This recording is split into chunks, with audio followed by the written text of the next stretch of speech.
Kingdom Hearts debuted the trailer for the fourth mainline game earlier this week, and the rumour mill is ablaze with possibilities. Fans have been picking apart the trailer scene by scene, inch by inch, and it seems like the long-demanded Star Wars crossover is coming. Welcome to Consequences, the only choice that matters. Here is where we talk about narrative-driven games like Kingdom Hearts, Final Fantasy, and the upcoming Star Wars Eclipse by Quantic Dream. Be sure to subscribe to the channel to be notified whenever we upload a new video. This is your spoiler warning for details about the Kingdom Hearts free ending, as well as the Remind DLC. Kingdom Hearts 4 sees series protagonist Sora, last name unknown, whisk away to a brand new world called Quadratum on the other side of reality. The world is not beholden to either light or dark, as Kairi finds out during Melody of Memory. Why is it that this new world is unlike any other? And why can't light or dark hold sway over it? Could it be because light, darkness, and everything in between is in balance? No, I'm not talking about the Mad Titan. Perfectly balanced, as all things should be. Could this world have the Jedi and Sith to thank for keeping darkness in check? There are a lot of parallels to be drawn between Kingdom Hearts and Star Wars. A sand-covered protagonist who sets off to find a princess, a doddering old fool trying to take over the world using darkness, an infinite struggle between light and dark. In 2002, when the first game came out, the idea of a crossover could never happen. Lucasfilm was still an independent company and Disney owned the rights to Sora & Co. Square Enix are the developers behind the game, and they focused solely on the suite of characters that belonged to Walt Disney Productions. But when Disney paid billions of dollars to acquire Star Wars, these two franchises got a little bit closer. Speculation hit its peak during the development of Kingdom Hearts 3, which was ongoing at the time of the acquisition. Fans had been hoping for a Marvel crossover, and now they were asking for a Star Wars one too. Kingdom Hearts 3 expanded the gummy ship portion of the series into a more realistic space setting, which could have been the perfect opportunity to introduce elements of Star Wars, such as the Destroyer or passing X-Wing. Unfortunately, no Star Wars elements could be found in Kingdom Hearts 3, which mainly comes down to EA holding the exclusive rights to Star Wars, meaning Square Enix had no chance of negotiating for a piece of the pie. Fans did, however, get a Marvel crossover, although not the one they were hoping for. One of the worlds Sora, Donald and Goofy visits in Kingdom Hearts 3 is San Francisco, home of Baymax and the Big Hero 6. Big Hero 6 is a Marvel comic series which was adapted by Disney into a Walt Disney production, and Square Enix licensed this version of the team. So while they did not technically acquire anything from Marvel, they did use characters that originated on the pages of Marvel Comics. Rights to characters are a complicated thing, and just because Disney owns Marvel and Lucasfilm doesn't mean their partners can easily access these characters. The licensing rights to Star Wars had been held exclusively by EA, but this deal has now expired and the rights are dealt with in-house at Lucasfilm Games going forward.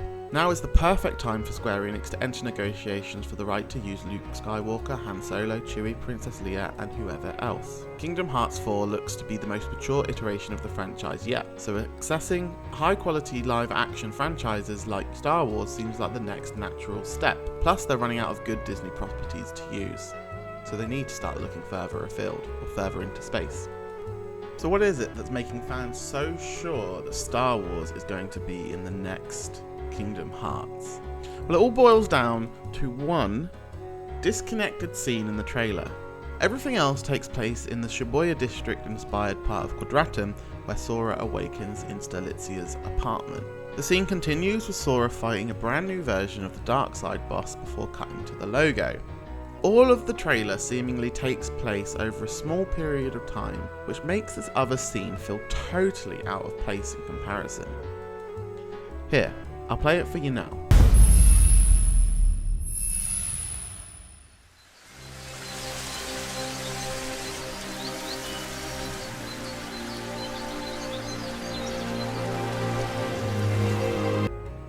We're transported to a lush forest filled with fauna, streams of water, and peculiar metal discs.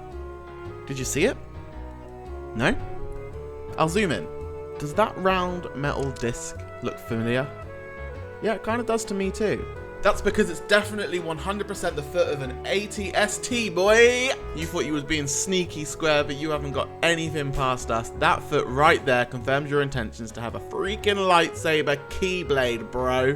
In fact, looking at the entire scene, it is not unlike the forest moon of Endor. So could Sora help Luke and the Ewoks take down Emperor Palpatine once and for all?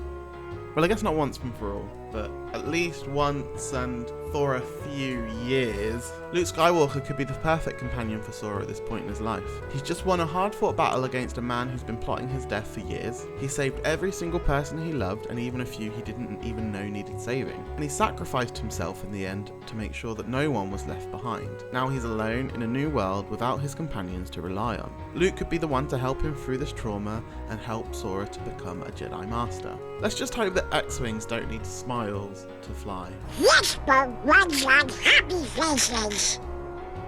Happy?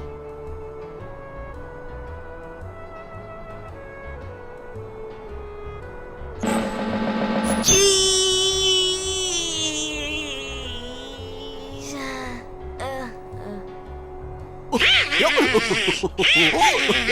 That's one funny face. What do you think? Is this compelling evidence that Star Wars will be in Kingdom Hearts 4? Or is it just wishful thinking? What worlds do you expect to see in the new game? As always, drop a comment with your thoughts and smash that subscribe button for more content on narrative adventure games.